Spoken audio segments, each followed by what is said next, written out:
So if you're really struggling out there in sales, and if you want to experience what it feels like to have zero buyer remorse, ask the what, when, why, how questions. Diagnostic questions, open-ended questions. Understand what they're really going through. When I usually ask questions with people, and it doesn't really matter what capacity, what they do for a living, I'm not really listening for what they're saying to me. I'm listening for what they're not saying to me. This is an intro. Intro. Hustle and Flowchart with your boy, My boy, Matt Wolf and Joe Fair. hey. What's up, hustlers and or flowcharters? Yeah. Which camp do you fall in? We should do a poll. We've never done that. Well, I feel like we don't have a name for our listeners. Like, you know how like the people who listen to John Lee Dumas are Fire Nation? Mm-hmm. That's and right. Then, what does Rogan call his people? Joe Rogan. He what's up, bitches? Yeah, I think he just says like, "What's up, sexy bitches?" or something like that. Yeah, I thought he had some other thing, but yeah, we're not going to call you guys that. Don't worry. I don't know what name. Hey, so write into us. Or like ClickFunnels, they're all funnel hackers. Give us a shout. Throw us an email out there at info@evergreenprofits.com. I don't like hustlers though, because it's not really what we stand for. No, nor are we just flowcharters. We're this weird hybrid, and I feel like people kind of should be. But send us an email. Give us some ideas. Go to our Facebook group. Name yourselves. Flowchartgroup.com. This is where I'm going to throw out all the no, but like tell us some ideas, man. Maybe we should do a poll in our group, actually. Yeah. We could do a poll. There we go. Let's do that. Yeah, we'll do a poll in our group. So if you're listening to this, look for the poll in our group. Maybe we'll link it in the show notes. Yeah. If we remember by the time this comes out. Maybe Sue will help us remind us. Yeah, that's a good idea. Cool. Flowchartgroup.com. Go get in that group. It's free. There we go. All right. Pitching over. Pitching free stuff. Yeah. Not over. Not over. We got a lot more free stuff to tell you about, actually. Hey, man, this is us. We just like to give you cool shit, and we're not going to stop. So if you can complain about it, we're actually just right prior to recording, this is a little... We've noticed some people... Under the kimono? Yeah, under. Up the kimono? Lying on the floor looking up the kimono? It's like, and it's like, like a kilt. It's like, don't do that. Yeah, not a good idea. Don't look up. Keep that thing on. But yeah, no, we were just, I think we've shouted this out the last time we got a complaint, actually. It's like, it's so funny. We get these support emails occasionally that it baffles us how many people will complain about a free thing that they were expecting, but they didn't get. So prime example are these companion notes we have for every podcast. We always take notes and we say, hey, within 2 weeks of this going live, you'll be able to get the notes for free. After that, they go away. So there's actually 4 episodes of notes that are freaking free. Each one's like 4 to 5 pages. Free. And that's like, cliff notes of a deep dive, which is typically a masterclass. Like in this one, we're talking to Chris Ross. I'm just going to say Voss. That'll come up on the show. Yeah, that's an open loop later. But Chris Ross, like this is going to be a masterclass right now of sales and how you and everyone around you can do sales, even if you don't think so. And the notes that are free are literally like gold. I mean, like that is like a product you would pay for $100, $1,000, whatever it's worth to you. It doesn't matter. It's all worth different things to other people, but like then people bitch. Well, there's definitely a money value on it because we're paying people to make these things for you. Tons of value, but and we're giving them away for free. So point of the matter, it's just funny how like there's a lot of folks that they approach it in the incorrect way, we'll say, and they come off like hostile when they're looking for something free. Maybe they were a little late, which was the case in these scenarios. Yeah. It's like they didn't get the notes in time and they're like, this isn't what I was like, whoa, hold on. Like, I'll give you those. Let's be nice. Let's think about like, this is a free service we're offering. And it's just, and there's a lot of other free services that are offered. Be a good human. That's all. Here's a little secret, and I don't know if I should say this publicly, but be a good human. I've already opened the loop. If somebody was to email our support and say, "Oh, I just listened to that episode, but the notes aren't available anymore," chances are we'll be cool and just send you the notes. I mean, just don't do it for like every freaking episode. But if there's like one that you really want the notes for, and you were to email support, we'd probably hook you up. Pretty 99% sure. Yeah. So that's all. That's hashtag end rant. rant. Yeah, hashtag in rant. So, like you said, we're talking to Chris Ross today with an R. R-O-S-S. Yes, so we're talking to Chris Ross. And the way I would describe this one is almost the mental game of sales, because he really went into like what the mindset you have to be in to be good at this is and how you need to approach it. We even talk about his daily routine. So like this is like he gets up at 5 a.m. every morning, and these are the process he goes through to get set up for the day. We talked about how you handle objections, and more of it is it's less about like what scripts and exactly what to say, and more of like what your brain needs to be, how your brain needs to be working going into the conversation, I'd say. Yeah. And it's, so a little step back, Chris and I, we've had tons of chats, and I got a shout out to Travis Cody, his copywriter, the guy I couldn't remember. I'm sorry, Travis. I know you listen, man, and you're so cool. And I know you. I'm just like, oh man, I just blank out. This, with the connections thing. That's always when I'm like, I don't know how I met this guy. But yeah. So Chris, him and I, his Win-Win Effect podcast is Chris Ross's podcast. Big shout out. If you love this episode, go listen to his podcast. I got to do him a favor and do that. He did us a favor spending over an hour with us. You will learn basically like sales at a level that I've never heard before. And like, it's perfect for anyone. And it's not like, we're going to grind the sales machine down your throat and blah, blah, blah. Like, no, like Chris is cool. Yeah. Cool as shit. And that's how you should be when you're just with people. And like, I think there's like a genuine, like there's a value add that he wants to do better in the world. He wants to help people. That's what we aim to do as well. And like, if you actually care about other people, then like that's, you're selling, but you're like listening, you're giving, and you're connecting, and you're, problem solving, all this cool stuff. So yeah, no, Chris embodies that. It's good stuff, and like he really breaks it down. You'll have some ahas and some mind shifts around selling. We do have notes. We just got done talking about notes. Let's just give it the shout out what it is. Yeah, so you can go get the notes for free, but listen closely. You got to go get them within 2 weeks of this episode going live, or they get archived. Go. I felt like I was reprimanded. Yes, listen closely. You are, Steve. I know you're listening. Steve Dale, go get the. You're listening, but you're good. You follow directions. You're good. You're good. Yeah. Plus, I think he's a member of our community. He so genuinely is. Yeah, so Definitely. He's getting all the notes and backlogs and all that kind of stuff. But hustleandflowchart.com/comp. Go get them notes there. They're free for 2 weeks. Other than that, they're locked in our vault, and you can get those for like $15 a month. So hustleandflowchart.com/comp is where you can go get those. Also, This isn't a sponsor. Nope. But it's a cool tool that we've been playing around with. It's super cool. All right. So this thing is called Groove Pages, and it's by our buddy Mike Phil-Same. We've actually had him on the podcast, so you might have heard the episode that came live. And we did video and all that. Did a whole big old demo of this thing. Cool thing with Groove Pages is like... It's free. Yes, that's the coolest thing, actually. But the second thing is, this is probably like the second most asked question to us of our community and listeners. Page builder. Yeah, well, first thing is like, hey, what's that shopping cart? Because we talk a lot about conversions and all that. So ThriveCart. ThriveCart's the shopping cart. Obvi. Yeah. I guess the other one is like, what's lead capture? ConvertBox. But it's like, what's your what page builder do you recommend? And we've never really hung our hat on just one page builder. No, and we still don't. So, I mean, here's the interesting thing and the really cool thing with Groove and what Mike Phil-Same's doing is that he's making it a no-brainer for every single person, including us, even though, because we're constantly on the hunt. Like, not only what is the best page builder, what is the easiest low friction way to get a page up and selling? Yeah. And you'll hear like Chris even kind of come at me a little bit, and not in like a bad way, but he was like, like basically saying, like, I got like some perfectionist tendencies in me, and it's absolutely true. And he said 75% good enough, get it out there. And like, if you're just looking for any kind of tool, I think that's a good thing to get it out. But Groove Pages, like, if you're just like stuck in, you just don't have a good tool, or you're looking for something new, like, this thing is free.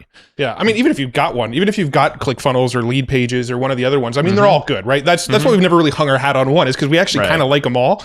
But if you don't have one already, just go get Groove Pages. It's free. We've got a link over at hustleandflowchart.com/groove. We will get credit if you buy something later down the road, but it's free right now, right? Totally. But even if you have like a ClickFunnels or Lead Pages, go get this too and just see if you like it better. Maybe you could cut one of those costs if you prefer this one. Well, that's the big thing right there. Yeah, that's what we're getting to, is like, this is a perfect opportunity to cut some costs if you've been just like sitting on the sideline and stuck trying to, maybe hire people to help you out or hack it together in WordPress, like get Groove Pages. You will thank yourself. Yeah. And maybe us later. But either way, like you will get in there. There's not even a credit card required. That's what's kind of crazy. So, and here's the genuine thing. It's actually a really interesting case study of lead generation, but then like how to do affiliate management and promotions and all that, because Mike Filsame is one of the best out there, and you'll literally see like how he does this.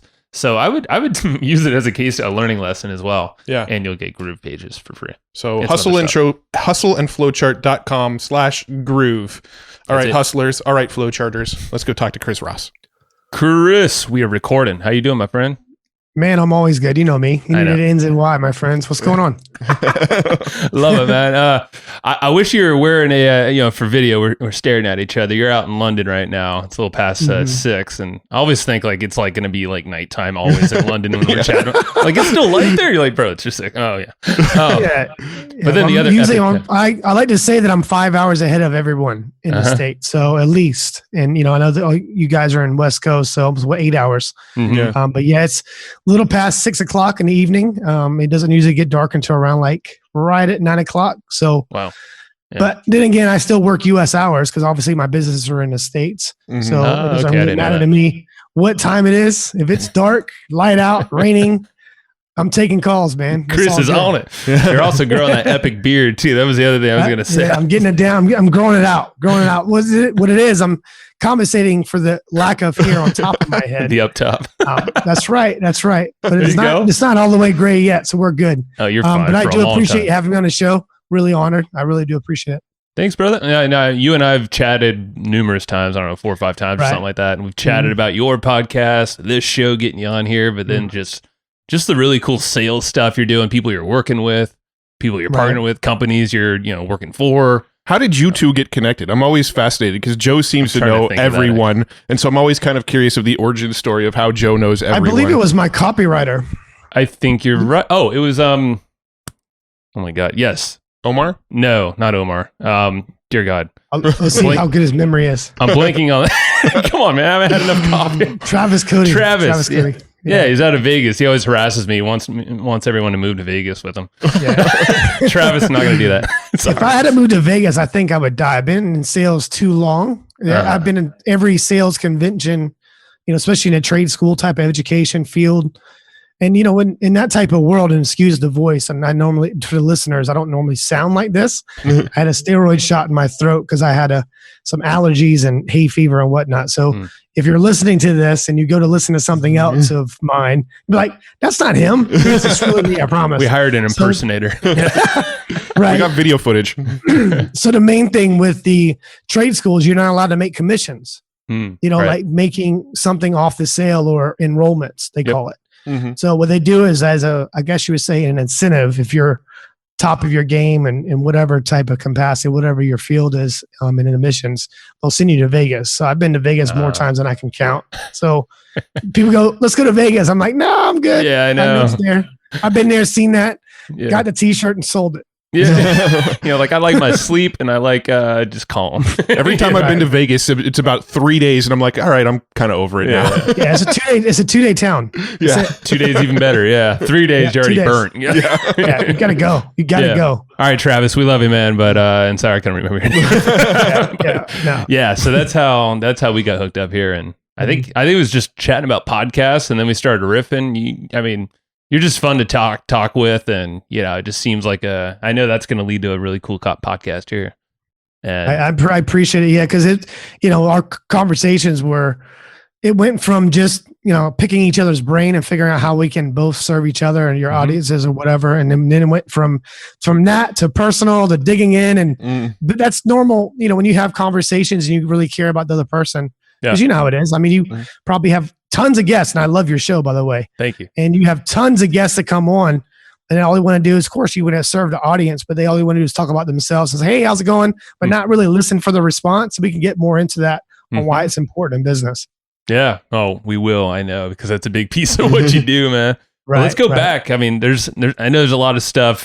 South Carolina is where you're from originally, right? Yes. Yeah. Born and raised, Charleston, South Carolina. Beautiful place. Yeah, it is. I love that. I love Charleston. I have a lot of family, down in Beaufort, but you made a move out to London town. How long ago was that? How long has that been? I think I'm going on 4 years now being in London, which is a different dynamic for me because I feel like London, and for the people that are from England, don't get offended when I say this. It's just that you guys watch different sports than I do. So football? I really don't deal with the cricket and the snooker and soccer. I know that soccer is like a thing you don't say here, but it's soccer to me. But I have ESPN problems because of the rights and whatnot, so I have to stream it. But other than that, other than the rain, sporadic weather, getting 4 seasons in an hour, I'm good to go. Yeah, so different place. Yeah, definitely. Nice. Well, take us back, man. I mean, a little bit, because I don't think I've ever really dug into your history back. I'm here, man. I'm here. I'm at your service. So let's do it, man. Deep as you need to. Well, what got you? It's been like 15 years or so since you've been in the kind of the sales realm, doing the business stuff there, right? Right. Well, I joined the military at 17 years old. Okay. Right out of high school. My sister passed away. My older sister passed away at 15. She was born handicapped, mentally retarded. But they call it, obviously back then, that's what they called it. Sure. And the reason why I'm telling you that, because we'll dive into, that's one of my competitive advantages. But when I left and went to the military, it was kind of like when in the 80s, when you're come up and you graduate high school, you go find a job, go into the military, or go to college. That's right. I wasn't really digging the college thing, so I went into the military. It's because my family couldn't really afford to send me to college. My dad looked at me and was like, either it's you or your sister, younger sister, Megan. And I was like, well, I guess that's, her. So I got to go. So I look at it as a sacrifice. I enjoyed, it's probably the best decision I've ever made in my life. Which branch were you in? I was in the United States Navy. So I get out as a E5 bosun mate. So I drove small boats, like rigid hull, inflatable boats. Did that for about 5 years. Got out the military. Of course, now I have college money. Wanted to kind of go into that type of, opportunity for myself, and which was a different type of feel, though. When you go and you're a little bit older, a little bit more mature. Completely different, man. Yeah, you're like, I'm not really digging the whole parties. I did that when I was in the Navy, so probably way better than any college party. Yeah, got in, got out, got recruited right out of college, and went right into chemical sales. So I've always been in sales. Even when I was a kid, and going into, I think about 14 years old, we moved from one area and moved into a cul-de-sac, type of suburban type of stuff. And I started my own lawn care business when I was 14. Nice. I took over an area cutting grass. So I've always been kind of the person that you don't have to tell me to do things. I just move. So you were knocking on doors. You were hustling from 14. I was hustling. Yeah. I was like, do you want me to wash your car? Do you want me to cut your grass? What would you like me to do? Because they're older people. They don't really, they're physically not able to, do those things. So sure. Do you get that kind of stuff here, Matt? Because he lives in a cul-de-sac. I'm like, okay, you're in a suburban area. Do you get kids knocking on your door? Because I don't hear about this happening anymore. No. But most of my neighborhood's actually elderly. It should be me knocking on my neighbors' doors, actually. No, you're too old. Your kids are their kids. Right? I mean, you have to look at it. I mean, I wanted to wear nicer things. Even when you're in high school, it's a big thing, right? So didn't really come from a lot of money just because of, the situation with my sister. And my dad had to, work 2 to 3 jobs his whole life to kind of, provide. And I've watched, but then again, with all the things that we lacked, I didn't know that we were, not in a good financial situation because I was raised by good people and they, giving me everything I needed, love and all the different little missing hidden tools and golden nuggets of growing up in a crazy work ethic. So to kind of give you a little bit more. So I went into my career in sales. You know how they give you a script and say, here's your script. You sell this. And I'm like, I don't want to do that. It didn't work for me because sales is all about adopting the right approach. It works for you. And to give you a little bit more about myself, I couldn't read that well off a script because I was dyslexic. Never knew what was really wrong. Just all the words kind of go together. So that was one of the major reasons. So I'm the kind of person where I had to memorize the script and make it my own. And then I was able to execute. So was in chemical sales for a long time. 2008 happened. Went and that obviously didn't really work out well for me. So Yeah. I did very well. I learned some valuable traits while I was in the military by some great leaders. And you don't really need a position to be a leader. You can become a leader even if you're a bottom, like I guess you would say, a salesperson. Sure. Being a rep. So I went from just me being a rep to a team lead, to a director, to a regional director of missions for, those types of fields and taking over a whole region. And within about 2 to 3 years. Dude. So when that happened and everything shifted over, I went to education, and that was probably the best. I don't know. It's probably, how like it is right now with this pandemic going on. There's like little hidden pivotal points in your career where it can really shift you. Yeah. And shift your whole career into a different way of you ever thought about it. So being a leader for you was kind of that thing that, it sounds like you had that from 14. If you're already out there charging the neighborhood with, banging on doors, you were leading yourself, of course. Of course. And I think that's where it kind of goes with everything that I do believe in sales. I believe every person's a salesperson, every person.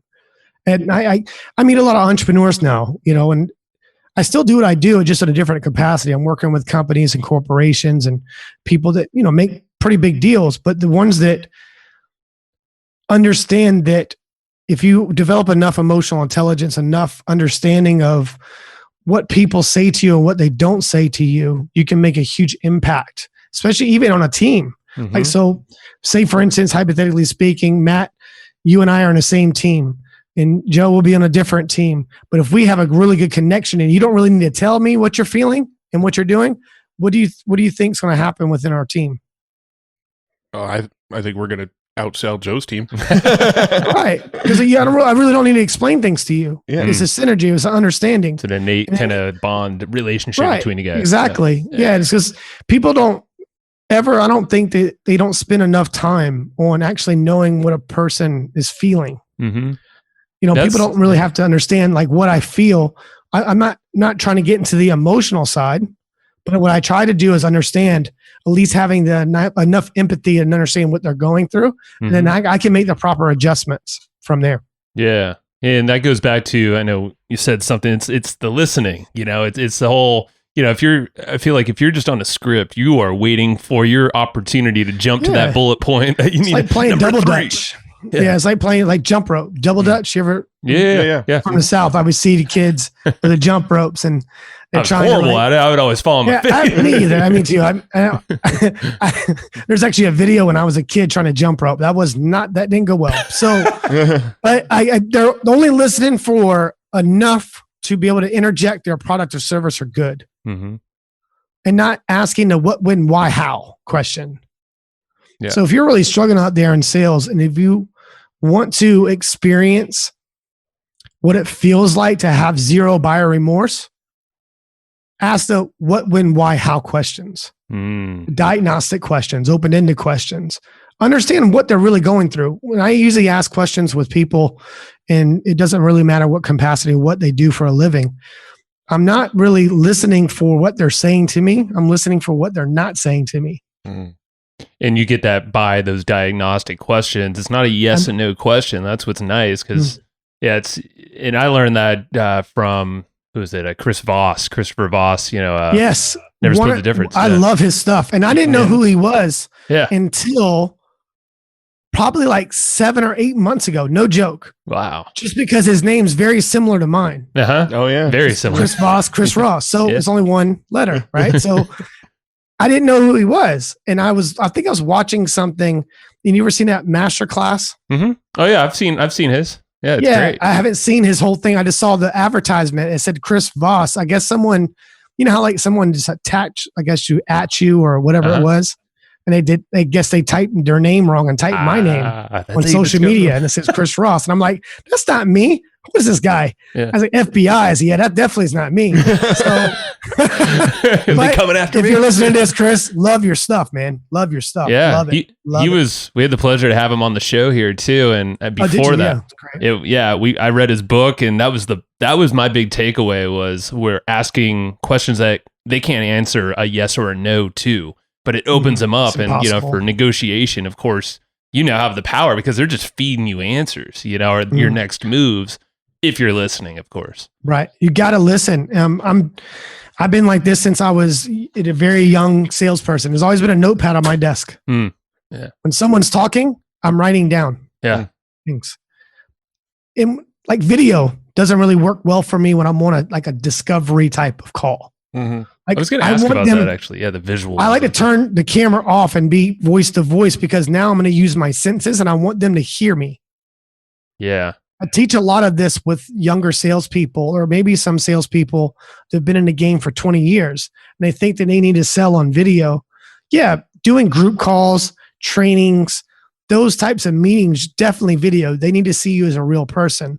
But when you're I get you to say, when you're in the zone and you're in sync with someone, it's only going to happen when you're using your senses and using your brain. Mm-hmm. So when I try to, when cold calling, make an example, make it easy for you listeners.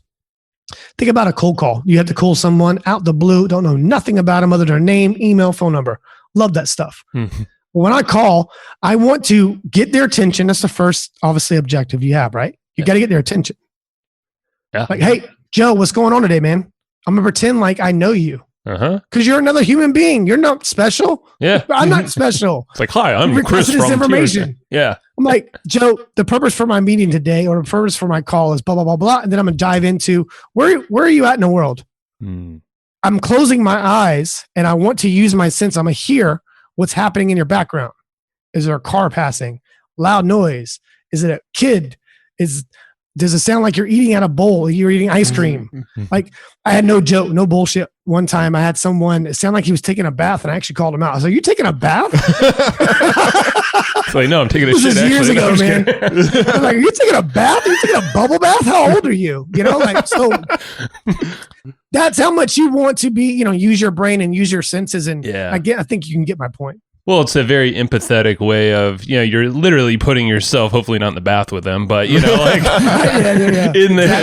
I want to imagine what your life looks like. Yeah. What does your life look like? Walk me through everyday life for you. So if they requested information, can Mr. or Mrs. Prospect, can you do me a favor? And I would like for you to put yourself back in the same emotion when you took action on this program or requested this information. What was going on in your world at that time? I put myself back in that emotion because now I need to figure out what actually made them want to take action. Like now I'm putting myself in that emotion with them.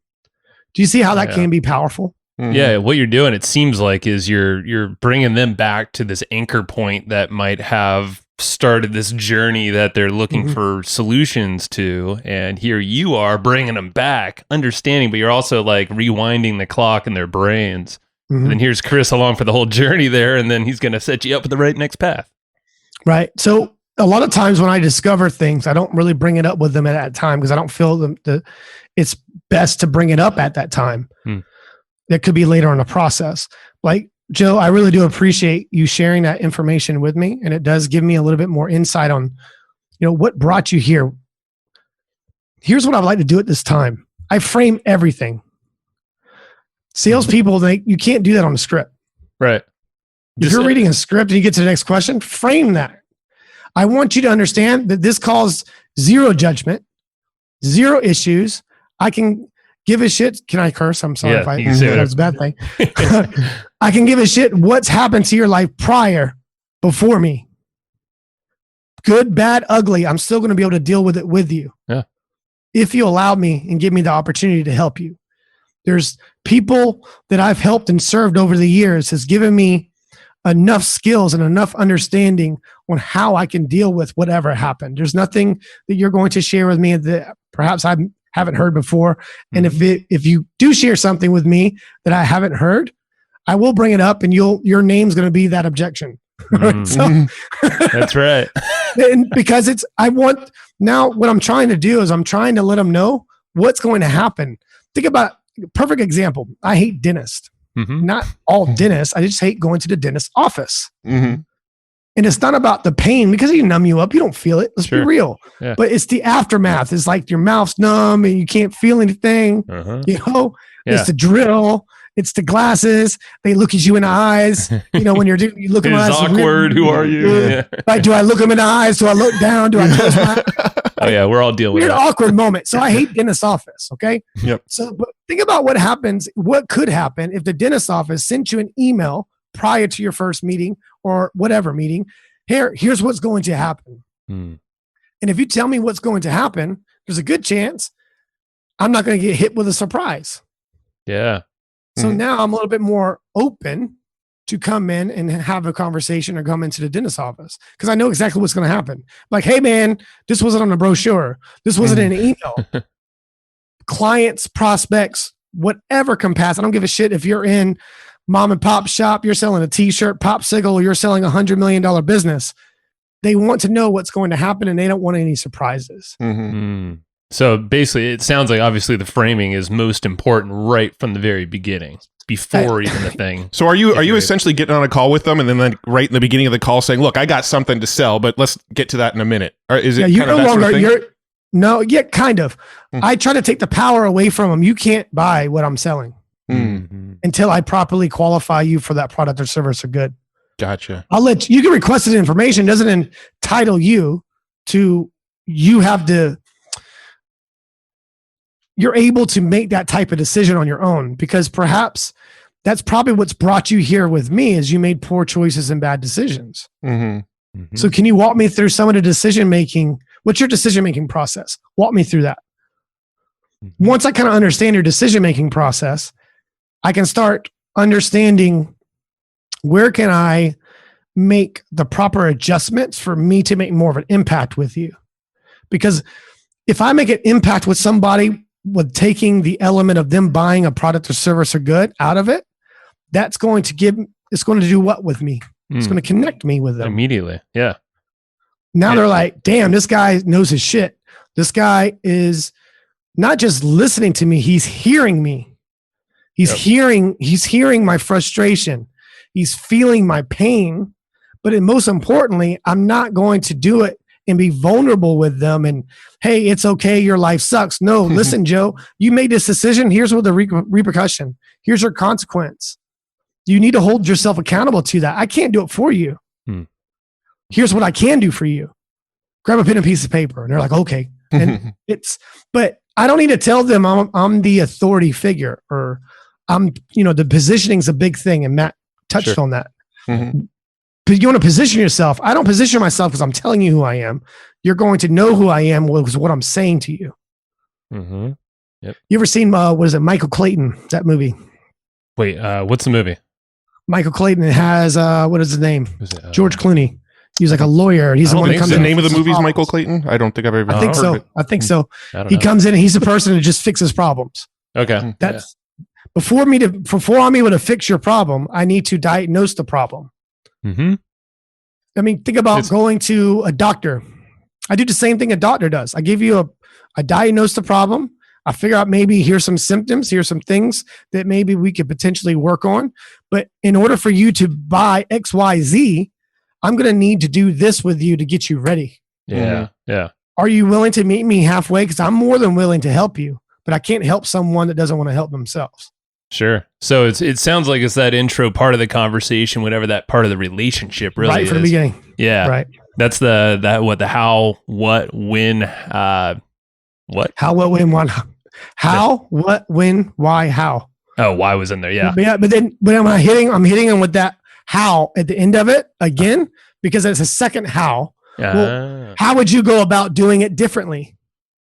Yeah. Walk me through that process. What does that process look like for you? So it's almost like you're getting the picture, the snapshot before with the how, and now you're seeing like the future pacing where they really want to go. Right. So what I'm trying to do is I'm trying to hold them accountable on what they're learning with me. Are they going to be able to do this on their own? Because I'm not going to be in your house, bro. Right. Like when times get difficult and you go to wake up in the morning having self-doubt and having a nagging girlfriend or a nagging boyfriend is telling you ain't shit or whatever it is, I can't control all these moving parts. But I try to at least train them on and teach them that they can't control their thoughts, but they can direct them into a positive outlet. And that's the re-anchoring piece. Yeah. Is if I frame it and drop that anchor, I'm helping them removing that anchor and dropping something positive there. Go, Chris told me about this. He knew exactly what was going to happen. Here's what I need to do. We talked about this. They're prepped. Mm-hmm. Yep. So if it's a training program, education, I try to frame exactly their journey. So that way, when they get there, Chris told me to buy a popsicle here, or Chris told me to experience this feeling. Yeah. I hope you get my point. Yeah. No, it's great. You're literally giving them a journey throughout this whole thing, and it's making them feel easy because they're kind of self-directing the journey. You're just giving a little bit of bumpers, on a bowling alley. You're just kind of keeping them in the lane, but you're keeping them moving down the path, Right. The only way to do this effectively is ethically. Mm-hmm. You have to generally want the best for the other person. Mm-hmm. And that kind of goes with the podcast that I have. It's the win-win effect. Mm-hmm. It's everyone winning, not just the buyer seller relationship of me selling you the product and you're being happy. No, it's me working with you and everybody in your surrounding social circle, the people around you, whatever, not just in the short term, but long term, looking at the longevity. Look at myself flourishing from that type of relationship. Mm-hmm. Guys, I have guys that have purchased probably 4 or 5 different products and services with me over the last 8 years because they keep following me to different places. Mm-hmm. Why do you think that is? Because it's the relationship and how I made them feel that it's a lifelong client. I don't have people that buy one, in and out and just buy one service. Sure. Come back to me, and the only way for them to do that is they see me as a trusted advisor. That's it. A trusted authority figure. Like, damn, this guy's doing some big things. And I'm more amazed by the impact that I've had in their life not in a business aspect. Mm-hmm. Do you think this is why, your approach is, I guess, because I know a lot of folks don't think that they're salespeople or that they're cut out to be salespeople. Right. And you said earlier, everyone is a salesperson and can Right. be. They already are, but you just don't know it, maybe. Right. But it seems like there's a lot of, more of the aggressive types of salespeople that might turn people away from even pursuing figuring out sales for them. So let's talk about how someone that doesn't feel like they have the confidence for sales, or I can't, I've heard all this sales stuff. It just doesn't fit with me. It doesn't feel right. Right. And that's the problem with the sales. I guess you would say the different eras of sales. Hmm. And I speak a lot about this as there are different eras. We're now in an era, and especially right now with this pandemic and things going on, it's forcing people to have that connection. Yeah. A lot of people have to stay at home, talk to their spouse they haven't talked to in years, potentially, talk to their kids, build a relationship. So it's about that connection. So the era that we're in right now is that we're in a digital world with a Stone Age brain. Mm-hmm. And we're wired to protect ourselves at all times and also to help. People don't realize that. Is that you're here to help. So if I took a bag of $100 bills, okay, and went on the street in London, sat it next to something, and then I had someone sitting there and said, "Would you help this person? Say if they were in need, or would you take the bag of money?" 99.9% of people, they would grab the bag, wouldn't they? Of course, but they don't know that if they went to help that one person, then I would give them the bag of money. Uh-huh. This is the whole thing about believing in abundance. You have to fully believe in abundance for this to be able to work properly. And what does that do? I mean, it takes time, doesn't it? Definitely. It's practice, man. A lot of folks are stuck in scarcity. Yeah. They're stuck in that mode, and they're scared to commit to something. Look at people in relationships. You have the highest divorce ratio ever known to man nowadays because people are scared to commit to shit. Yep. But people are scared of one thing: fear themselves. Mm-hmm. Why? It doesn't make any sense to me. You have to be whole to be able to do what I do at a high level. And that's people. I don't need to tell people that. People feel that with me. Mm-hmm. They feel that with the people that I train, the companies, the corporations. I came in, left the education field, and went to more of an international consulting with sales teams and selling high-end programs. And that's obviously helped me be able to develop enough capital to do what I do and invest back into myself. Then I went back to the education field and a different mask on, and a different cape. Dun, dun, dun, dun, like, I'm here to fix this whole setup you have. That's called the biggest scam of all time, FAFSA and student debt. So I'm going to train you on how to really properly qualify your buyer for them just to get through the program and then pass review, career services, but to do well in their life as a stepping stone. Like, one of the pieces of advice that I give the people that work with me, not for me. I don't like to try to say that these guys work for me. Right. I want them to view me as a stepping stone for them to get to where they want to go in life. You're growing everyone around you. Yeah. That's what I'm saying. It comes from every piece of me. Yeah. So you have to believe in it 110%. Well, I guess anything less than that, then you're going to get exposed at one point. You're going to be a fraud. Yeah. It kind of sounds like too, you've got this sort of mindset of, like, what you're selling is the prize, not necessarily getting the customers the prize. I don't remember where this came from. It was a book I read somewhere. But I remember it was about George Clooney, I think, about his methodology when he was walking into auditions to be in shows. And he was so successful at winning these auditions and getting on these various shows and movies. And somebody asked him about it one time. And he said, the difference between my mindset and most of the other actors that are walking in there is that I walk in thinking I'm the prize. They need me more than I need them. It's reverse psychology. You're removing the table. Like when I talked about, Matt, when at the beginning of this, when we talked about, okay, they can buy. No, I take the power away from them because I'm taking the table and turning the table on them. It's like talked about Vegas, a lot of loop backs with this. I'm going to I'm taking the odds away from the dealer, the house. Yeah. You no longer have the odds. Have the odds. I have leverage. Yeah. Sales is a game of inches, and it's all done by leverage. All done by leverage. How I gain that leverage is by listening to what they're saying to me. And what they're not saying, and usually when I'm writing those stuff down on a piece of paper, I'm not writing anything down where I'm looking at an angle. I'm writing down, maybe just understanding some of the things they're not telling me and all the negative shit. When I ask them to write things down, I'm only asking them to write things that down are positive, because when they go back after the call, they're going to look at their piece of paper and it's only going to be positive stuff on that piece of paper. My job is to deal with the negative shit. Your job is to deal with the positive stuff. I remember this from one of the podcasts I listened on the Win-Win Effect podcast, which, by the way, everyone, like, if you are interested in sales, go listen to this podcast. I'm serious. It's like the same talk, and you do a lot of role playing back and forth with people too.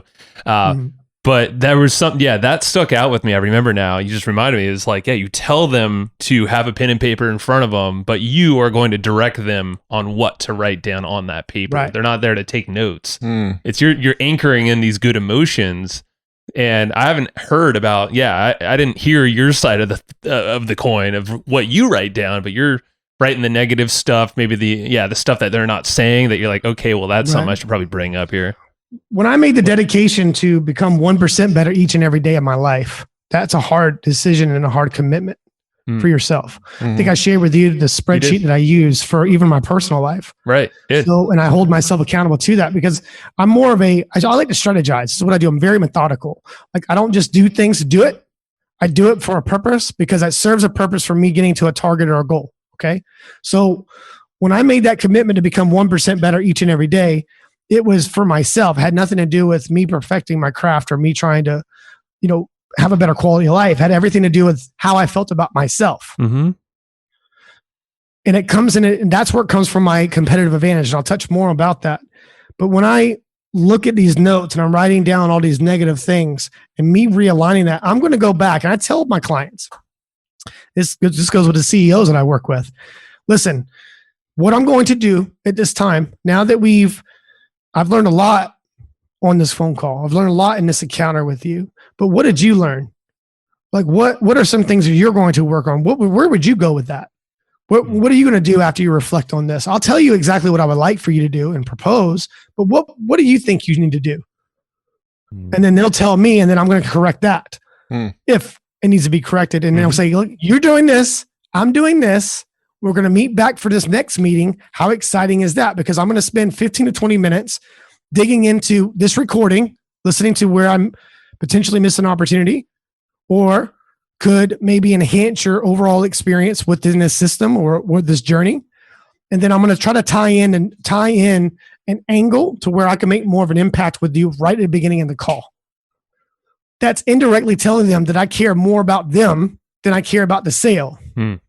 Because I'm working on them, but I'm not working on getting them closer to the buying time frame and getting them closer to closing the sale. It's something to deal with them personally that I feel that it could help them and best serve them long term, not just short term.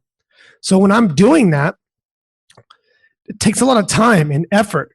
Guys, there's not a phone call that I still don't go back and listen to each day. Every day, the sales calls that I have, doesn't matter what capacity, I listen to my calls the next day. I might be in a gym, supermarket, and yes, I've been that crazy person in this, and with AirPods in, and someone walks by, I'm like, motherfucker. He's trying to talk to me What's again. wrong with this guy? And I'm like, nah, it was. I'm yelling at myself. And So I'm you're like a football player reviewing the tape. Yeah. Right. You gotta. I mean, just like what Bill Belichick, Yeah. football. How much does he watch tape? All the time, probably. You gotta know, man. Yeah. You gotta learn from your failures and learn more from your wins. Yeah. That's a Because really you're good point, learning- man. Yeah, you see the videos of like Tom Brady and he's sitting there eating breakfast, watching footage in Hell the morning yeah. of football games. Yes, And man. like, I don't stop, man. I love music, but I don't listen to music other than just background stuff. Maybe just when I'm need to get my mind off of things. I don't. But with that competitive advantage, another thing comes with me trying to focus on how can I increase my knowledge? How can I make more of an impact? How can I do this on a different capacity, different scales? I pinch myself sometimes. How the hell did I get here? Well, I know how I got here. Hard work. Yeah. And you're reviewing it, so you're anchoring all that stuff in your head, and obviously the stuff that you probably could have done better, maybe some gaps in that conversation, Hell yes. that could have framed that question better. Right. I've been in every sales call. It sounds different, every single one, but I have every scenario I went through over 100,000 times. Wow. Because I'm playing it out in my own mind. I'm playing, imagery technique, imagery training. I do that a lot. Like when I go on group calls, like if it's a training, when it's kind of like this, it's freestyle. It's just me having a normal conversation because I believe that that's the most authentic thing is podcast. Yeah. I think that should be zero scripted, nothing. It should just be you, microphone, and another person just trying to make an impact with the listeners. That's what it's all about. Amen. And this is free content, but my competitive advantage goes all the way back to my sister. And me watching her breathing through tubes and struggling to breathe, I have no reason and I have no excuse, guys, not to be great. How old were you? How old were you when you were watching her?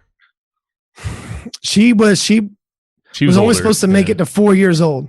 Whoa. And I think that was probably a good thing that she couldn't comprehend what the doctor, his diagnosis, because she made it till when she was, 17 years old. You probably had a good, better mindset. Yeah. But I was in a crib with her. I had nothing. I had no idea that, anything was wrong with her. I was a baby. I was 2 years younger than her. Right. So Gotcha. Okay. almost 3 years. And I was 3 years younger than her, but I had no idea nothing was wrong. So she was my first best friend, to be honest with you. Grew up in the same crib until my mom couldn't really, take care when she got bigger and whatnot. So I've watched it from every year around February timeframe. She would get sick, get pneumonia. And I would see that and I would have to witness that. My mom's had 8 back surgeries, beating cancer at one point.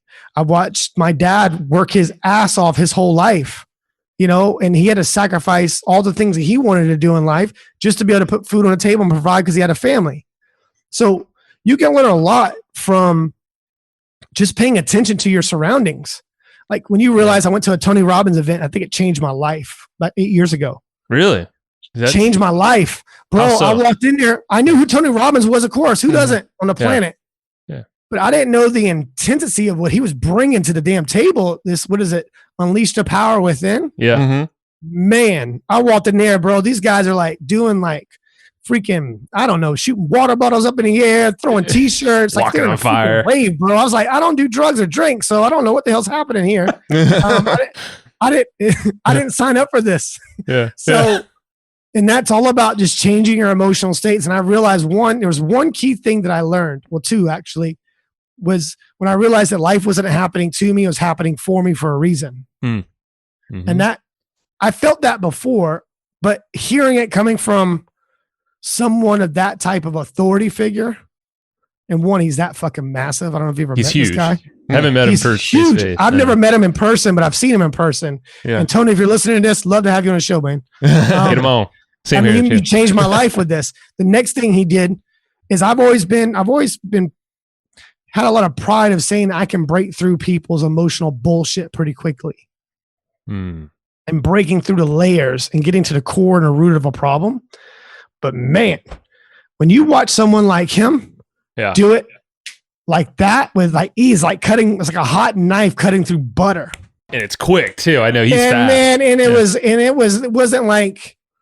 it wasn't just like him just getting to the core. He knew what to do with it when he got them into the core when they were the most vulnerable. Good point. Yeah. Because that's where a lot of salespeople fail, is that they can get to the core and root of the problem. They try to avoid tension because tension does something different inside that dynamic because they don't want to ruin their sale. Is it because they're kind of anchored? They're like, they still want this win at the end of the day. Like they're still trying to get the sale, but they're still passing them through the journey, and we got to get there. Exactly. I mean, are you there to take orders or are you there to change lives? You make the decision.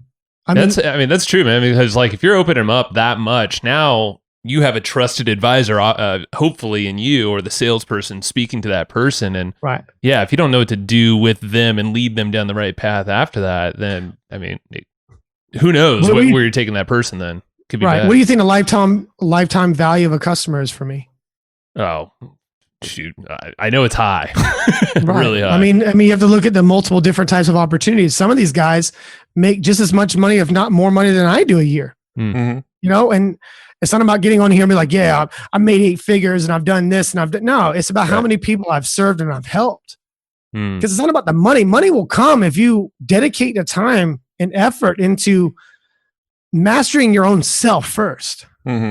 And if you're able to do that, you can, just find the right vehicle, bro. You'll find it. Put the right shit out in the universe. I believe some of the stuff with law of attraction, not all the way. Yeah. There's a lot of holes in it. Like, what is it? The other one, the sales approach, NLP, man, come on, man.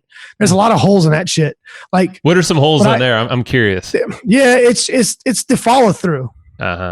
It's the follow through and not, they can persuade them or convince them and influence on what they need to do.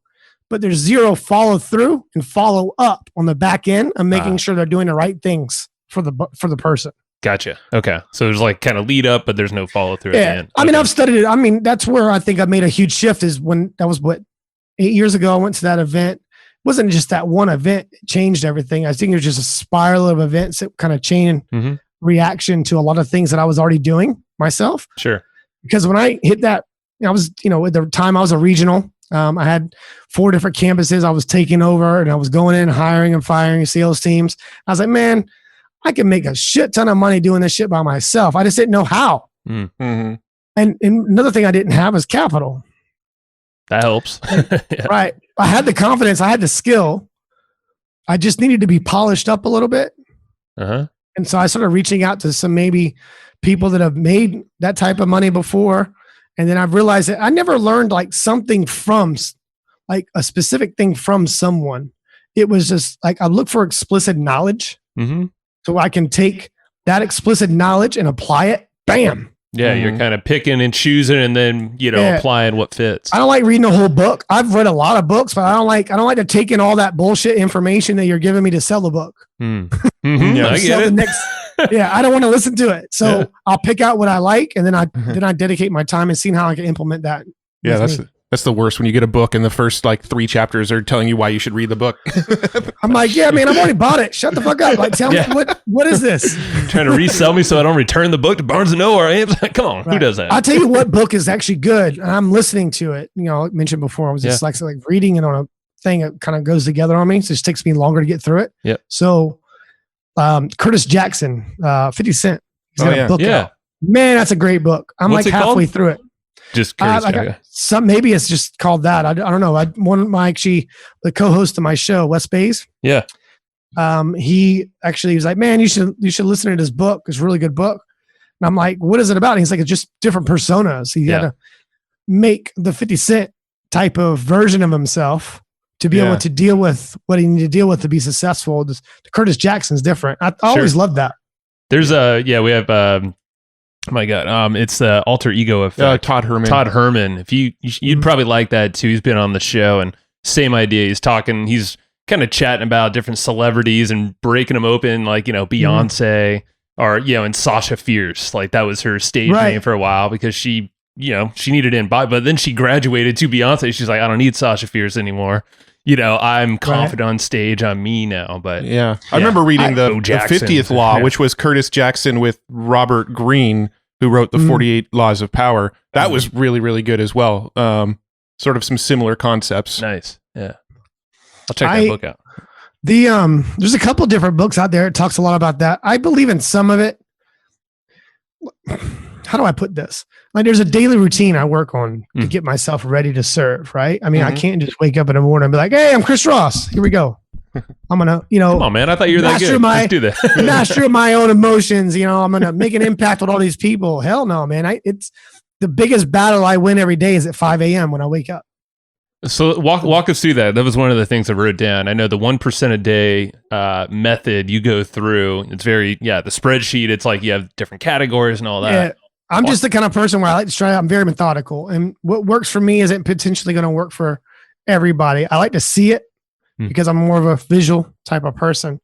When I wake up at 5 a.m., that's when my mind's had time to rest and my body's had time to rest. So when I very first wake up, your mind's the most impressionable the first 30 to 45 minutes of your day, right?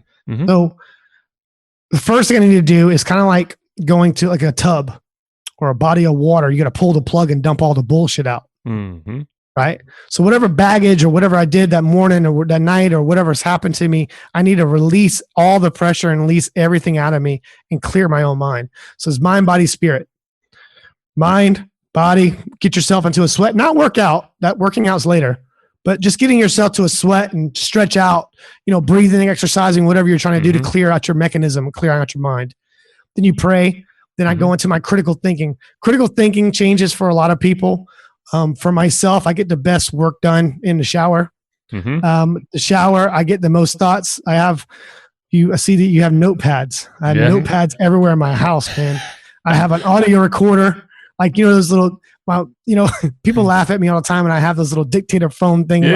Like, what are you, a doctor? I'm like, perhaps. I love it. I'm like, doctor of love. You know what I mean? Whatever. So you can go so many different ways with that. So well, why do you use that instead of just like pulling out your cell phone? Because I don't want to. That's the whole point. And I'm glad that you touched on that. I don't want to bring my phone into my place of recovery in my room. Gotcha. Yeah, that makes sense. It's a separation. Yeah. You touch your phone first thing you do in the morning. A lot of people. What's in your phone? Everything. Other people's bullshit. Other people's agendas. Fucking demands and wants and needs. And I don't emails talk to you. I need to worry about me. Yeah. This is me. So if I can't fix me and if I can't get myself my superpower and get myself ready, then I don't go serve that day. Damn right. Yeah. So many people don't. It's tough, man, and even I struggle with this all the time. I know we all do, but man, it's especially the one thing I'm pretty damn good at now is not checking the phone, not touching other than the alarm, whatever goes off. But other than that, and I just changed my freaking alarm. It used to be like gratefulness and all that stuff. I had a hard time doing that, waking up when I'm half awake with the baby. You can't do that shit. You gotta. My thing is, it literally says "sprint, motherfucker," which is like, go run a hill outside, go hop on the bike and then I feel good. Yeah, get the fuck up. Right. I mean, but there's some days that are harder than the others, right? That's what I said. The biggest battle I have to win every day is at 5 a.m. I have to win it. It isn't. It's a should. Or something I would like to do. It's something that's a must for me because I believe that that's the major, component to my success. Because if I don't get that done, then there's a good chance that I'm going to breakfast and I'm going to eat like 5 pancakes, whatever it is. And I'm like, man, fuck it. I'm just moving my calls a day because I'm not with it right now. Checking out. As in right now, my voice. I feel great. My voice doesn't sound good, but if I move this call, if I move this recording, if I had other podcasts that I was doing today, trainings, it's not authentic. It's a slippery slope too, right? It is. Especially in the morning, because that sets up your whole day when ideally your glass is full or empty, however you want to look at it. And either way, it's positive, however you manage it. But it can quickly get tainted and toxic if you're adding emails and responding to all the Facebook messaging, no. That's the time that I deal with social media once a day is at 8 a.m. That's when I hit my computer. And that for that 30-minute period, I'm checking behind my team. I'm checking the post, analytics or the reports, whatever. And that's the time that I do respond to the messages. I mean, for those who do follow me on social media, please do join the community if you haven't. There's a lot of great content. I try to give away as much content as possible to people. So where can they find you? Win-Win Effective podcast. The Win-Win Effect podcast. I'm also, that's the handle for social media for the Win-Win Effect. Okay. That's on pretty much every social media channel. Platform.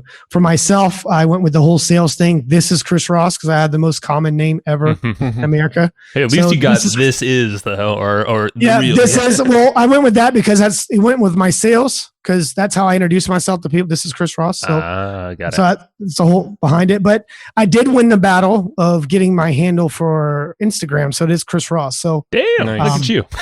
Yeah, I did win that battle because I had to pay for the rights for my name just because I knew the route that I was, me working behind the scenes for so many years now. Yeah. I'm starting to pull, I took the mask off and I pulled my head behind the scenes. I'm like, hey, yeah, I'm the guy. That's what I told Matt, because Matt was trying to find information about you, and I had a lot already and, all this. And he's like, I can't find much about Chris. I'm like, I think he's just now coming out with his own personal brand and all that. Yeah. Right. For the last, I'd say about 7 months. About 7 months, I started peeking my head around the corner, not all the way out. And I think I'm all the way out now. Just because I'm doing a lot of like interviews, podcasts.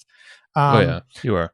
Great stuff going on. I was honored to obviously be on your podcast. This one, because it's all about, this is my way of networking, but I'm not networking. That's right. Yeah. Dude, that's why we started this show from day one. That was the number one. Now we have all these other things, but yeah. You could be the best in the world at what you do, but if no one knows who you are, then what the fuck's the point? That's right. So I have one last sort of sales question. I know it's sort of disjointed from the rest of the conversation, but I want to bring it up before we let you go. When it comes to objection handling, one of the biggest objections that I feel like most people come across is the money objection. And obviously, when you're selling, you're not going to push somebody into something if you don't feel it's a good fit for them. But what if you have something that is just the perfect fit for this person, but they just literally do not have the money in the bank account to buy it? Like, how do you overcome the money objection when it comes to things like high ticket sales? How do you get people over it if you know in your heart that this thing is the thing they need? Right. It's about being able to express that same feeling in the way that you just described it to them. Listen, Mr. or Mrs. Prospect, I know that this can be a game changer for you. Maybe potentially you don't know this and you don't feel that yet. However, that's my role. And we'll talk about that later. Here's what I could do with you right now is either I can say, hey, you can go to one of these funding resources. People made bad decisions. You got what's happening right now with this COVID shit. People who lost their businesses, lost a lot of money, man. I've been screaming on top of the freaking hill for the last 8 years. If you're not online in the next 3 years, you're dead.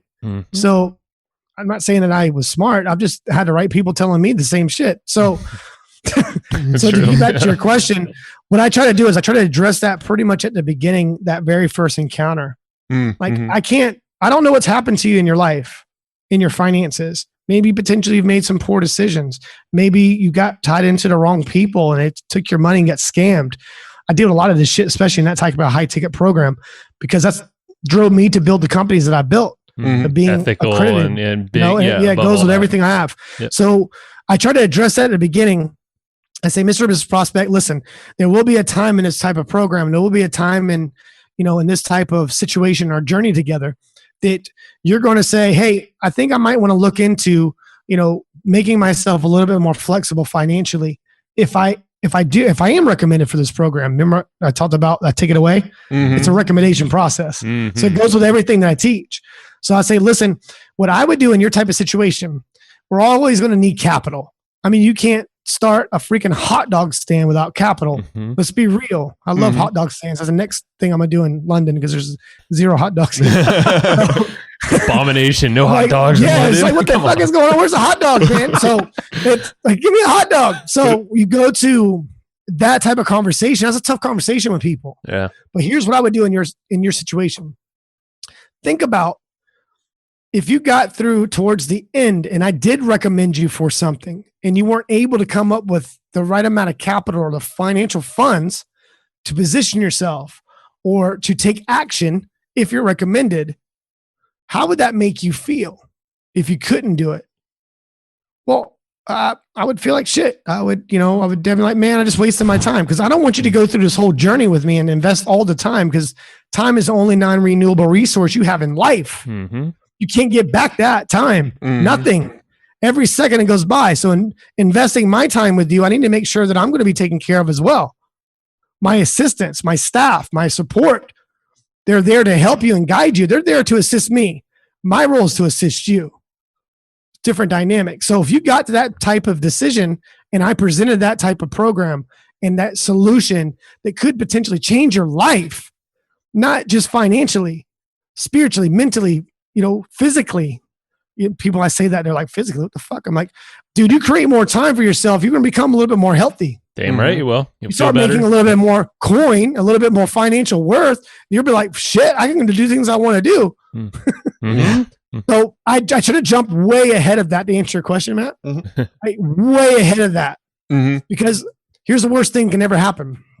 This is what I would say 85% of salespeople do is they wait until a buying decision to present the program. That's right. That's like, what the? Yeah. Everyone. What is your problem, man? Like, I need to know right from the beginning, are you with me or are you against me? And if I sense or if I feel that you're not 100% committed to what I'm willing to put into that type of relationship or that journey, it doesn't mean that you're not going to be dealt with or handled. You're just going to deal with somebody that I trained. You're not going to deal with me. Yeah, you recommend them another source, solution, whatever it is. Yeah. Right. I got the perfect person for you. And here's what I'm going to edify them right at the beginning. Yeah. See, that's what I love. And we do very similar things in different scenarios, but mainly in the affiliate marketing game. If we're not going to be able to solve the thing for you and, occasionally we'll bring on partners or we'll consult, but, most people can't, don't want to fork up with the money or whatever it might be. But yeah, we have all these recommended other services or solutions for them, products, and we'll edify them. And it's great because you gain even more trust, I feel like, by doing that. Right. And they come back to you for additional help. So that trust isn't lost when you pass it over to someone else. You didn't force them to do something they didn't want to do. Sure. Yeah. That's a really good method. And I think that's one of the reasons why I met a couple of people that you've, in your network is that, at the time I was looking for people to help me with the podcast stuff, like the editing and videos and content creation and all that shit. I was like, man, my time is best well served doing other things. I just didn't think that the podcast would take off the way it did. And I'm very grateful. I'm very grateful and I'm honored that so many people invest their time on listening to myself. I mean, the people that we have on, and now we're in the second season of the podcast. I mean, these guys are streaming and downloading. Over 80,000 people a month are downloading our stuff. I'm like, that is nuts. It is. Like, it's nuts. I'm like, well, okay, well, guys, now I'm just trying to figure out how can I reward the ones that do it and how can I give them away? That's me. How can I give them something else worth of value? Yeah. So it motivates me a little bit more indirectly on, okay. And I even have we have guests on, I literally break down the guests and I'm like, listen, I don't think this is really going to serve our audience. Like, what's the point? It's not about just sales. It's about winning. Can you win? What's helped you in your journey to win? Walk me through that process. I have guys that have been in the NFL. I've had, that are motivational speakers. I've had guys that have worked with, big names, Bob Proctor, going in those types of realms with the sales side. I've had someone that, they're obviously just different types of recruitment agencies internationally, working with Mind Valley, working with those types of, type of companies, big names out there. You got people affiliate marketing type of, space, people in the sales game, maybe on a international type of level in training. I even have a country singer coming on. It's, was on The Voice. Nice. These people, it's really cool because you start meeting different people, and I don't just want it to be about just sales. Right. Mm-hmm. But what I try to do is I'm trying to expose in every industry that it's sales. Everyone's got sales going on. They have to. And that's my little hidden gem that I try to bring to every episode. I'm like, aha! It's like a Trojan horse. Yeah. like there we are. Sales came up again. Yep, here we are. Here I am again. It's and freaking here's why I'm relationships. valuable. Yeah. That's true. I mean, you just make it. That's the thing. And this is because I've listened to a lot of sales stuff, and we've had other guys, even mentors of ours that are really, really good at sales and teach that it's your style is what I've attached to, and why I got sucked into your podcast, even though I'm like, I don't know what I'm doing here. I like Chris, so I'll listen to his shit. But then it's like, I think it's just the way it's presented, and it's just, it seems like everyone can pick it up and should be able to if they actually dedicate and think it through how it fits for them. Right. And I appreciate you saying that. Really nice comment. Because it's not about getting people roped in, it's about, I'm trying to explain it in a certain way where I can explain it to someone that doesn't know anything about sales. Mm-hmm. And I love meeting people that had never done sales before, and they listen to the show, and they're better salespeople when they go and just do their job. They will be. Yeah. Because they get influenced. Once you have that power to influence and you're doing it morally and ethically, it's your moral obligation to obviously be a good person, is it not? Mm-hmm. So I have a rule in my business. You want to hear it? Go for it. Absolutely. I'm the only asshole. How so? You seem pretty cool. I am, but I can become an asshole when things aren't done right. Sure. But it's not about being a tyrant, being that tyrant type of leader. It's about, I know when to drop the hammer, and I know when to listen. I know it's not your fault. What can we do to make it happen? What can we do differently? That goes with a leadership style. Yep. Mm-hmm. I train my staff to not bring me a problem, but bring me a problem and a proposed solution to the problem. And what you're going to do is, what are you going to ask questions of that person? And same thing. Yeah. Same style. So what would you do differently? What if you own the business? What would you say to me if I was, it's all about training the next one up, like prior military, right? So if I got shot, who's going to take my spot? Mm-hmm. Better be someone. Because it's the same mission. That's right. Just different leader. And I love talking to salespeople, but like, I'm a great leader. I'm like, so walk me through your process, and them not knowing it. Yeah. I'm like, do I really need to tell you? Oh no. Like, you're a manager. Won't. Yeah, but it's not about being a dick. It's about having them understand and feeling it. Because that's the whole thing with the people that want to, they don't want to take ownership for their own stuff. They're like, I don't know, it's his fault. And they get the fingers. Yeah. We've always done it this way. I'm like, yeah, but just, you can't do the same thing and trying to get a different approach. Like, that's why you see the radical transformation and, going from this type of sales or that type of revenue and profit share, and I turn it into 400, 500% in the next quarter. You're like, how the hell did you do that? It's not about what I did, it's what I trained your staff to do. Yeah. And it's about, how can I train them? So I train them the same way I want them to work with their buyers. And it all comes within. It all comes in there. Yeah. Shoot, I was just gonna. Oh, so one last thing before we wrap up, I want to hit on that 1% better every day concept that you live with. Is that at the end of the day where you do that audit, and we don't have to go through. And well, might be a lot. I guess. It's a really good question. And I'm glad that you brought it up, because a lot of people, they go, oh, that sounds great. It's not a catch. It's not a punchline of what I say on calls. And, because I really believe that. And there's a lot of areas in my life where I failed, in my personal life and different situations where I've had to go back and realign and dig into my core. And it's one of the hardest things ever. When you hit a certain level of success, you don't want to be ashamed and admit when you failed in certain areas. You have to be 100% authentic and own that shit. And there's a lot of areas in my life where I've had to go back in and dig in the same methods that I use with people. And I go, okay, I need to fix this shit. It's going to suck, but I need to figure out where I failed and where can I hold myself accountable and then forgive myself. So when you're talking about the 1% every day, that typically happens towards the end of the day, but I check in with myself in different times. Gotcha. Okay. So when I go through my task, I write out my task for the next day, the night before.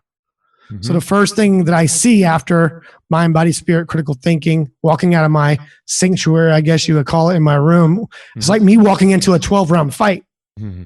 Yeah. That's how I feel, is when I leave my bedroom and I go to walk into my office and start my day, and I'm attacked that day. Yeah. Like you got Method Man going on in my head, or whatever it is, whatever theme music you have. Yeah.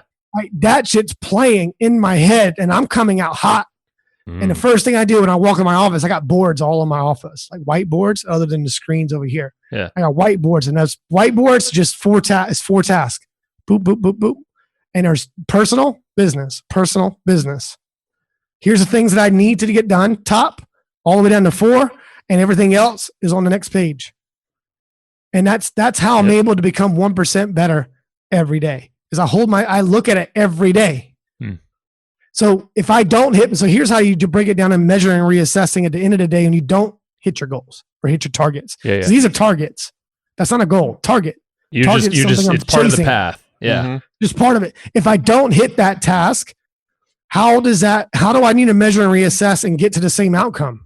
Think about how many times in your life and you went, man, I didn't do it that day, and I did it this day, and I didn't do it this day. Think about how much momentum, but you getting to your end destination and you getting to the big goal, overall achievement.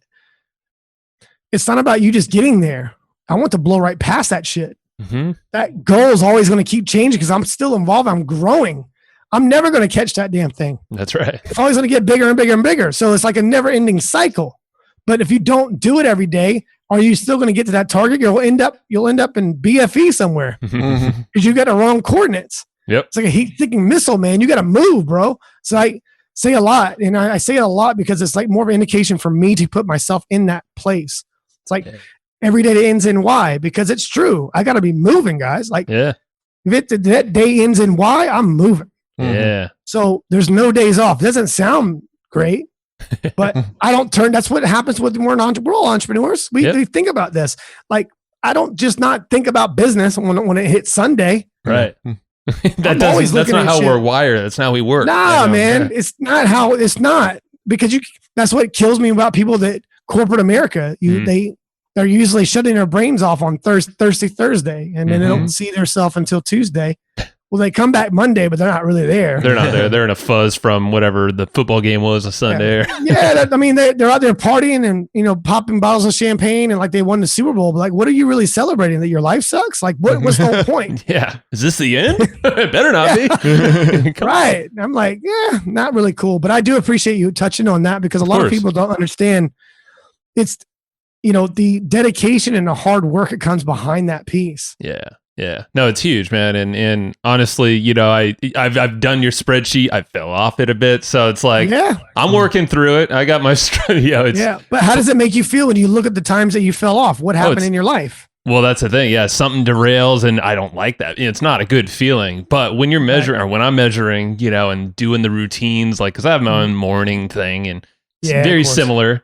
And feels freaking phenomenal. Like, today's a podcast day. It didn't work out this morning, but we went on a long walk, my wife and baby and I. And it's like, this is good. This is going to set the day off. And, just like little things like that, man. Consistent things set up the day to win. And sometimes it goes back to the human needs, right? Yeah. So you have certainty and uncertainty. How you rank that is different because of everybody. Like, I like a little bit of sporadic shit to happen in my day. Yep. Same. Unplanned things and it happens. I'm like, all right, great. That sounds great. But if I walk in my office and get punched in the face with something, I'm like, whoa, I didn't expect that. And that's entrepreneurship, man.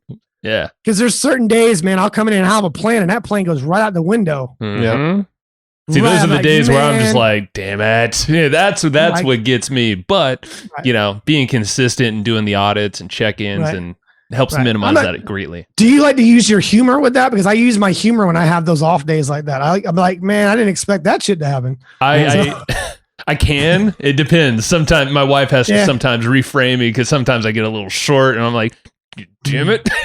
Like I should have done that or I could do this better, But Kind of goes with being a perfectionist. And if you have to live and die by a 75% rule. If it's 75% done up to your expectation, get it out. That's right. Get it out there.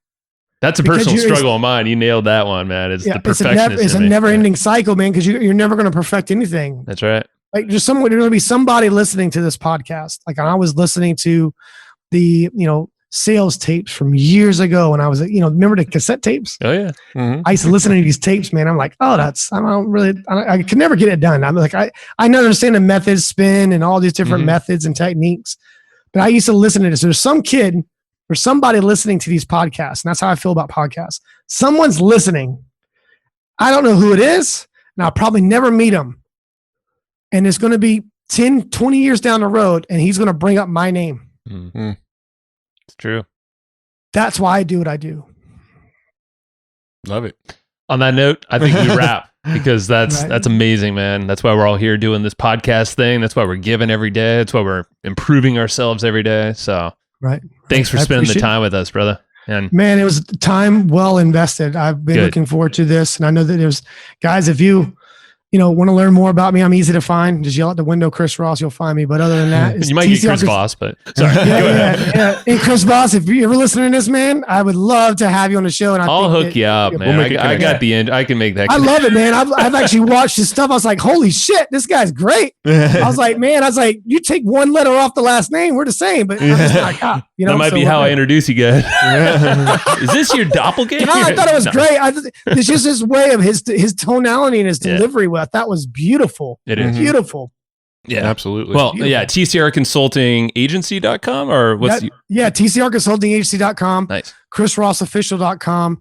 The Win-Win Effect, really easy to find. We're on every, platform for, podcasting and whatnot. But other than that, guys, just check us out on social media, whatever it is for you. If you want to learn more about the free trainings that we have, obviously with TCR Consulting Agency, I don't sell a front-end product. I don't do it because it goes against the core values and what I believe. However, there are free courses that you're able to attend and go through. And at that time, you get one consultation call with one of my team members that I trained.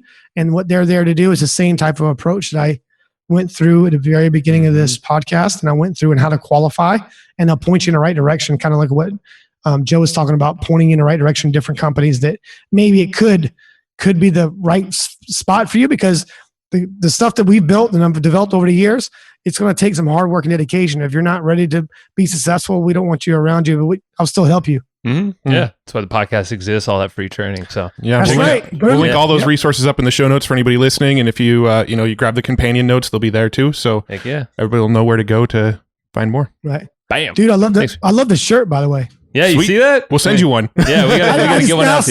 I just now saw that. I was actually going back and forth with Wes Bays, who obviously co-host for the show, which is love that guy more than death. I mean, I'm like his biggest fan, and so follow him as well, Wes Bays. He's a cool dude. He actually not common name, so he's really good. But that shirt, and we were talking about the podcast. He's like, I love the name, man. Hustling. We'll get you that shirt and we'll send you one. Yeah, give us a Wes's shirt size too. We'll hook them up. Awesome. Yeah, definitely. And hey, guys, and I would love to have you on the show as well. Like, let's do it. Absolutely. Would love to, man. Hell yeah. All right, Chris. Appreciate you, bro. Take care. Hey. Thank you for listening to that episode. This is Joe Fear. I'm sure you probably already knew that. And Matt is not here right now, but I'm pretty sure he enjoyed the episode just as much as you and I did, because, he went into the production of kind of making that thing right along with me. So thank you very much. And I want to give a quick shout out to our buddies over at Easy Webinar. These guys have been supporting us for a while, a long time. And Casey Zeman is just a super good guy all around. He's actually been on the show before. He's the founder of Easy Webinar. So if you look up Casey Zeman on any podcast platform you're listening to, go check him out. Go check out his backstory, what he's all about. You can learn a lot about webinars as well. And right now, Easy Webinar, these guys are actually hooking you up with a great trial. It's a completely free trial to test out their software, soup to nuts, check it all out and see if it's a good fit for you. If you go to easywebinar.com/hustle, that's HUSTLE, if you didn't know how to spell hustle. There you go. So if you go to easywebinar.com/hustle, you can go grab a free trial. And Easy Webinar literally lives up to its name. It's super simple. I mean, super easy.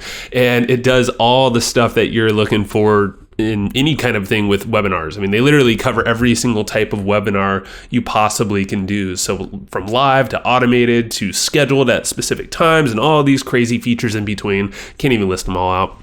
I'll be here way too long. They give you a ton of advanced analytics, what's working, what's not during your webinar based off all these actions. You'll see who attended, how long they stayed, if they clicked the offer or if they didn't. Basically, you're going to make more money and you're going to work less with this thing and you're going to create better relationships with the folks that are listening because it's a good experience. You want to give that good experience along with some great content, of course, and a killer offer if that's what you got for them. So go try it out yourself. Go check out easywebinar.com/hustle. That's easywebinar.com/hustle. All righty. So that is the end of this episode. Thank you so much for listening to this episode, enjoying it. Hopefully you did. I'm pretty sure you did if you lasted this long. And go check out Easy Webinar when you get the chance, and we will talk to you next time. Bye-bye. Thanks, everybody, for listening to this episode of the Hustle and Flowchart podcast. Before taking the time to listen, we want to give you something a little bit special. Every single episode that we do, we actually have somebody on our team take notes. We basically have a Cliff's Notes version of every episode where you can go and find all of the tips and tactics that they laid out, all of the resources that they laid out, all the good stuff from this episode. We actually have a nice simple notes version that you can find on our website. So go to evergreenprofits.com, find this episode that you just listened to, and give us your email address and we'll send you the notes.